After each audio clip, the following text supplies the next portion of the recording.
She thought she could hide her past from her traditional husband. Watch what happens when he finds out. Be me, 26F, corporate marketing manager, living in a mid-sized city. Consider myself a modern woman. Spent my early 20s in feminist circles. Attended marches and posted infographics. Argued with strangers on the internet. Fast forward to now, married for 2 years to Ben, 32M, civil engineer. Ben is different from the guys I dated in college. He's what you would call traditional. Not in a loud, preachy way on social media, just in how he lives. Opens doors, pays for dinner without asking, fixes things around the house. He's quiet and incredibly stable. He wants a family, a house with a yard, the white picket fence dream. Honestly, after years of dating allies who turned out to be broke emotional vampires, Ben was a breath of fresh air. He made me feel safe. He made me feel like I didn't have to carry the weight of the world. But there is a massive, glaring skeleton in my closet. A skeleton the size of a Tyrannosaurus Rex. Back in college, between ages 19 and 22, I had a side hustle. It was the peak of the subscription model boom. Everyone was doing it. Or at least it felt like everyone was doing it. I convinced myself it was empowerment, taking control of my image, capitalizing on the male gaze, funding my education. I had a decent following, nothing superstar level, but enough to pay rent and buy designer bags. I didn't show my face in every photo, but enough of them were identifiable if you looked hard enough. Distinctive tattoo on my ribcage, a small bird, distinctive birthmark on my thigh. I stopped when I graduated and got my first real job. Spent 3 months scrubbing the internet, deleted the accounts, issued DMCA takedowns for leaks, changed my handle on everything, thought I had successfully wiped the slate clean. Met Ben 2 years later. Never told him. In my mind, it was irrelevant. It was a different life, a different person. Plus, I knew Ben wouldn't understand. He's the kind of guy who doesn't even have Instagram. He thinks TikTok is a waste of time. His idea of a good time is fishing or woodworking. He holds women to a high standard of modesty. His word, not mine. I used to roll my eyes at that word internally. Thought it was archaic control. But I loved the way he looked at me. Like I was something precious, something rare. I didn't want to shatter that image, so I justified the lie by omission. It's not lying if he doesn't ask. He's marrying me for who I am now, not who I was at 20. Rationalization is a powerful drug. We got married in a beautiful ceremony. He cried when he saw me walking down the aisle. I felt a pang of guilt then, sharp and cold, but I pushed it down. Told myself I deserved this happiness. Told myself the internet is vast and I am small. Nobody will ever connect the dots. Life was good for the first 2 years. Ben got a promotion. We bought a house in the suburbs. I started working from home more. We started talking about having kids. Ben wants 3. He talks about raising them with good values. Every time he says that, I feel a little twitch in my stomach. I started deleting old friends from Facebook who might know about my past. Distanced myself from my college roommate who used to take the photos for me. Ben asked why I lost touch with her. I told him we just drifted apart. It's exhausting, maintaining a curated version of yourself. But I loved the life we built. I loved the security. I loved being Mrs. Wallace. It felt clean. It felt respectable. Ironic, considering how much I used to trash the concept of respectability politics. About 6 months ago, things started to get weird at work. We hired a new batch of interns, Gen Z kids, glued to their phones, savvy with everything digital. There was this one guy, Tyler. Tyler was quiet, looked like a gamer. Caught him staring at me a few times in the break room. Not in a creepy way, but in a confused way, like he was trying to place a face. I brushed it off. I look like a generic corporate brunette now. Blazers, glasses, sensible hair. Nothing like the platinum blonde baddie aesthetic I rocked in college. One day, Tyler asked me about my tattoo. I was wearing a slightly sheer blouse. You could just barely see the outline of the bird on my ribs. "Is that a sparrow?" he asked. My heart stopped. I laughed it off, pulled my blazer tighter. "Just a silly college mistake," I said. He nodded, but the look in his eyes lingered. That night, I went home and panic searched myself, incognito mode, VPN, the works. Searched my old handle, mostly dead links. But then I ventured into the archives, the deep forums where guys trade content like baseball cards. And there I was, a thread from 5 years ago, recently bumped. Someone asking whatever happened to Valkyrie. Someone else replying I think she went corporate. Someone said she's in marketing now. My stomach dropped to the floor. No names, no location yet, but the breadcrumbs were there. I closed the laptop and nearly threw up. Ben came home 10 minutes later, big smile, carrying takeout. Hey beautiful, rough day? I had to force a smile. Just a headache, I said. He kissed my forehead, so gentle. Go lie down, I'll plate the food. I watched him in the kitchen. He looked so solid, so dependable. I started being extra attentive after that, cooking his favorite meals, dressing up for him, listening intently to his stories about concrete grades and structural integrity. I was trying to bank good wife points, as if being perfect now could retroactively erase the JPEG files on a server in Russia. A few weeks pass. I convinced myself I was paranoid. Tyler the intern never said anything else. The forum thread went dormant again. I started to relax. Big mistake. Never relax when you're sitting on a time bomb. Ben's younger brother, Scott, specialized in IT, came to visit for the weekend. Scott is the opposite of Ben. Chronically online, single, cynical. He and I never really clicked, but we were polite. Saturday night, we're all sitting in the living room. Ben is watching a game, I'm reading. Scott is scrolling on his phone. He suddenly laughs. Man, the internet never forgets, he says. I freeze. What? Ben asks, eyes still on the TV. Just seeing these old influencers getting exposed. Scott says, people dig up stuff from 10 years ago and ruin their lives. It's wild. Ben shakes his head. If you put it out there, you gotta live with it. Ben says, that's why I stay off that garbage. I didn't look up from my book. I couldn't, my hands were trembling. Yeah, Scott says, it's crazy how many girls have their whole lives online for $5 a month. Imagine dating them. Ben chuckles. Not a problem I'll ever have. I married a lady. He reaches over and squeezes my knee. I felt like he burned me. I excused myself to the bathroom and hyperventilated for 5 minutes. Splashed cold water on my face. Looked in the mirror, saw a liar looking back. I wanted to tell him, I really did. I played out the scenario in my head 1,000 times. Ben, there's something you need to know. I was young. I needed money. It doesn't define me. But every time I imagined his face, I saw the light go out. I saw the disgust. I saw him looking at me not as his wife, but as public property, so I stayed silent. Fast forward to last Tuesday. I was at work, got a text from Ben. Unusual for him to text in the middle of the day. Usually we just call at lunch. Text said, we need to talk when you get home. No emoji, no love you. Just the period at the end of the sentence. That period weighed 1,000 pounds. I stared at the phone, felt the blood drain from my face. My coworker asked if I was okay. I mumbled something about feeling sick, left work early. The drive home was a blur. I was bargaining with the universe. Maybe it's about his mum. Maybe the house has a leak. Maybe he found a receipt for an expensive purchase. Pulled into the driveway. Ben's truck was there. House was quiet. Walked inside.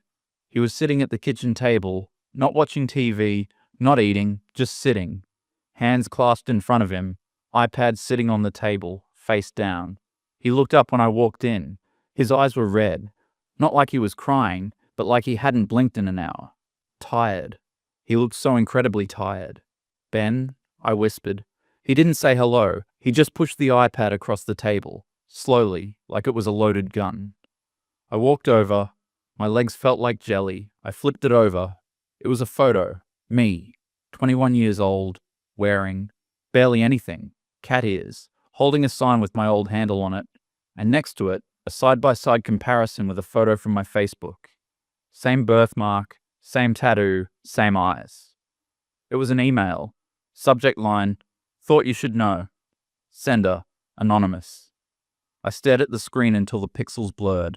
I couldn't breathe. I couldn't speak. The silence stretched for an eternity. Finally, Ben spoke. His voice was flat, devoid of the warmth I was used to. Is it you? 3 words. Simple words. I could have lied. I could have said it was Photoshop. I could have said it was AI. But looking at him, I knew he had already checked. He's an engineer. He verifies data. He wouldn't have confronted me unless he was 100% sure.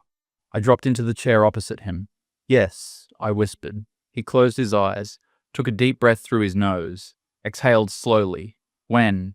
College, I said. Before I met you. I stopped years ago. I started rambling. Ben, listen, it was just a way to pay bills. It meant nothing. It was just pictures. I was young, I was stupid. I've changed. I'm not that person anymore. He opened his eyes. He looked at me with a mix of confusion and pain. You sold yourself to strangers, he said. You let thousands of men see you.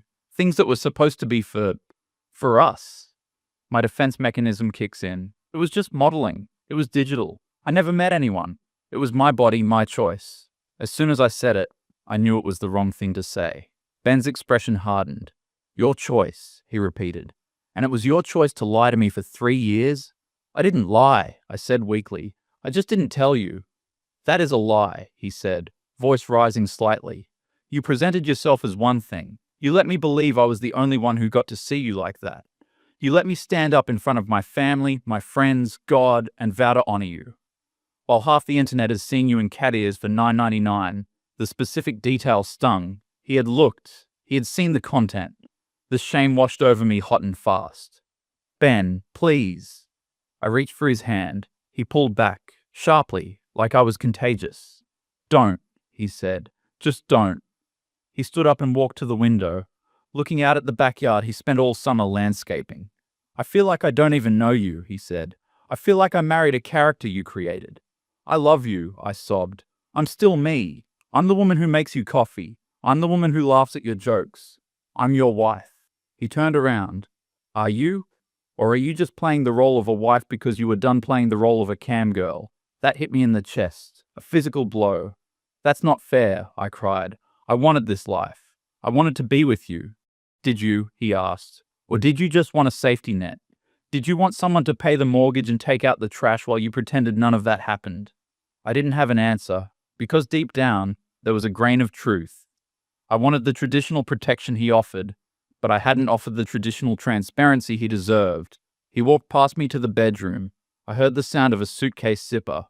Panic set in. Real, primal panic. I ran to the bedroom door. Ben, stop. Where are you going? I can't be here, he said.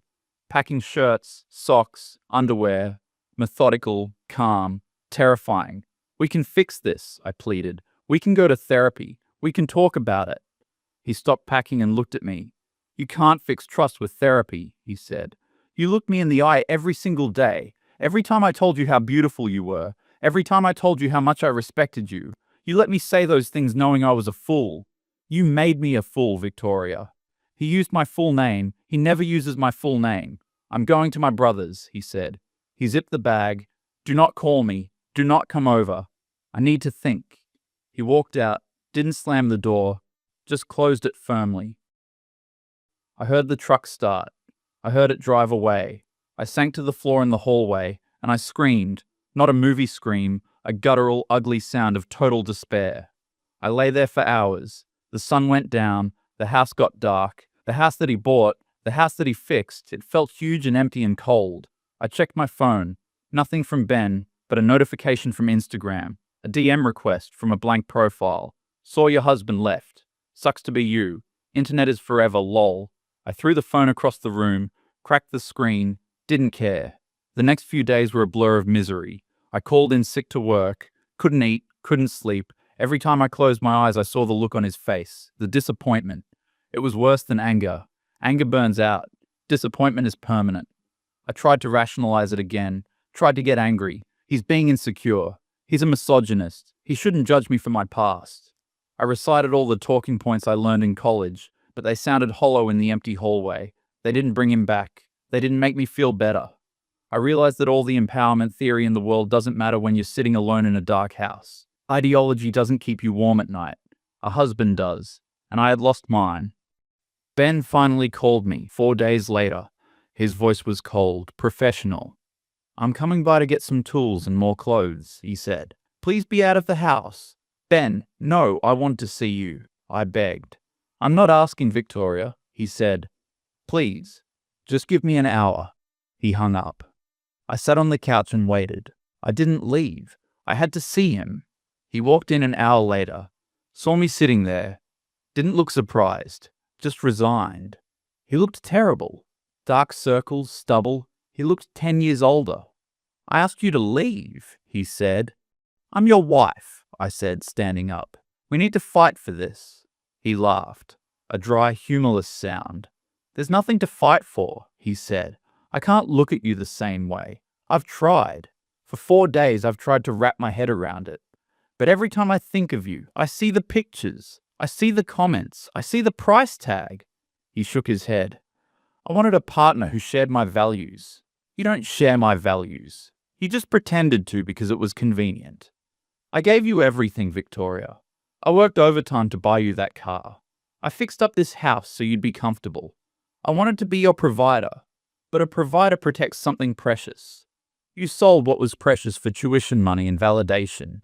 Tears were streaming down my face. I was young, I whispered again. We're all young once, he said. I was young too. I spent my 20s working, building a career, saving money, trying to be a man worthy of a good woman. I didn't take shortcuts, and I didn't lie about who I was. He walked past me to the garage. I followed him, watched him load his tools into the truck, drills, saws, the things he used to build our life. He turned to me one last time. I'm filing for divorce, he said. The world stopped spinning. No, I gasped. Ben, please, I'll do anything. I'll delete everything. I'll get off social media entirely. We can move. You can't delete memory, he said, and I can't be the husband you need.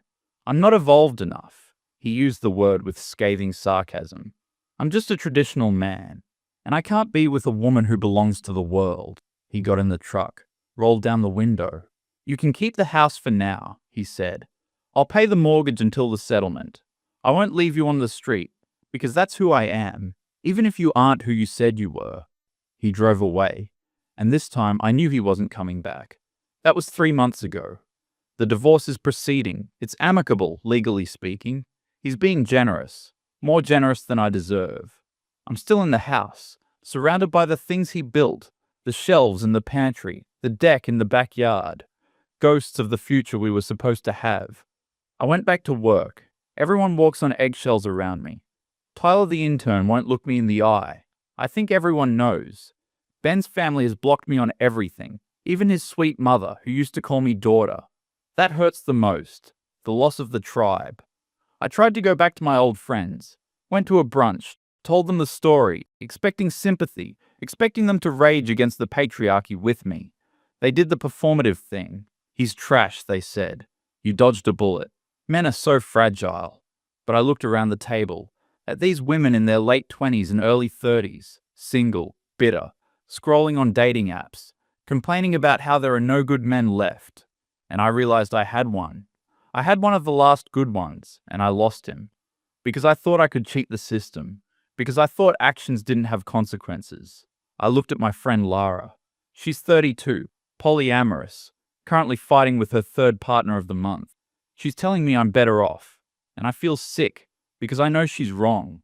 I go home to my empty house. I sit in the living room with a glass of wine, scroll through my phone. I see a picture of Ben on a mutual friend's feed. He looks thinner, sad, but he's out fishing with his dad. He looks dignified, and I look at myself in the reflection of the dark window. Marketing manager, independent woman. I have my degree. I have my career. I have my bodily autonomy. But I would trade it all in a heartbeat, just to have him walk through that door and look at me with respect again. But that's the thing about respect. Once it's broken, it's the hardest thing in the world to fix. A few weeks later, lawyers are finalizing the settlement. Ben is letting me keep the furniture. He just wants his tools and his grandmother's china. I'm packing the china in bubble wrap, crying over a gravy boat. Doorbell rings. It's a courier. Envelope from Ben. Not legal papers. Handwritten letter. My heart jumps. Maybe he changed his mind. Maybe there's a chance. I tear it open. It's short. Victoria, I found this in the garage. I don't want it. You should probably burn it. I hope you find whatever it is you're looking for. But you won't find it looking backwards. Ben. Inside the envelope is a USB drive. It's the backup of my old laptop. The one I thought I lost years ago. The one that had everything. The raw files, the unedited shoots, the stuff even the internet didn't have. He had it. He must have found it when he was organizing the garage last year. He never said a word. He probably didn't look at it until recently. Or maybe he did. Maybe he knew for a while and was waiting for me to tell him, waiting for me to trust him. And I failed the test. I plug it in.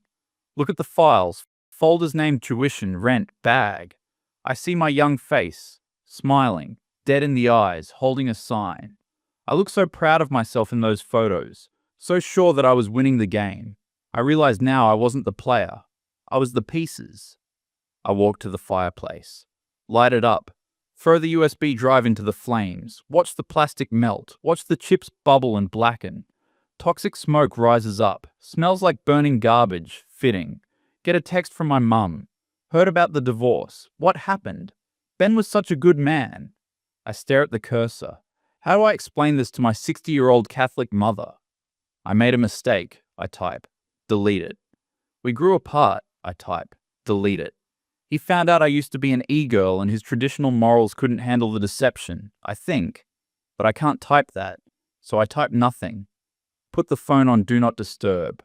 Turn on the TV. Some reality show about dating. People lying to each other for clout. Used to find it entertaining. Now it looks like a documentary of a collapsing civilization. 3 months post-divorce. Moved into a moody apartment downtown. Couldn't afford the house upkeep alone. Sold it. Split the equity. Ben told me to keep more than my share. Start over, he said through the lawyer. Even in leaving, he provided. Hated him for it. Hated myself more. Trying to date again. Downloaded the apps. It's a wasteland. Swiping left on guys holding fish. Reminds me of Ben. Swiping left on guys with feminist in their bio. Don't trust them. Match with a guy. Brad, 30, finance. Takes me to a fancy dinner. We talk. He's charming, successful. Asks me about my past. I give him the curated version. He laughs. You seem cool, he says. Not like those trad wife types. I like a woman with experience. Should feel validating. Instead, I feel a wave of nausea. He puts his hand on my thigh under the table. Too high, too soon. So, he whispers. I did a little Googling before our date. My blood freezes. Found some interesting archives. He winks. Very impressive. Always wanted to date her. He uses a crude word. I slap his hand away. Stand up. Excuse me, I say. Grab my purse. Rush out of the restaurant. Hear him laughing as I leave. Relax. I was complimenting you, he calls out. Get into an Uber. Driver asks if I'm okay. I say nothing. Look out the window at the city lights. Realize this is my reality now. The filter is off. The shield is gone. Ben was the shield, and I have nowhere left to hide.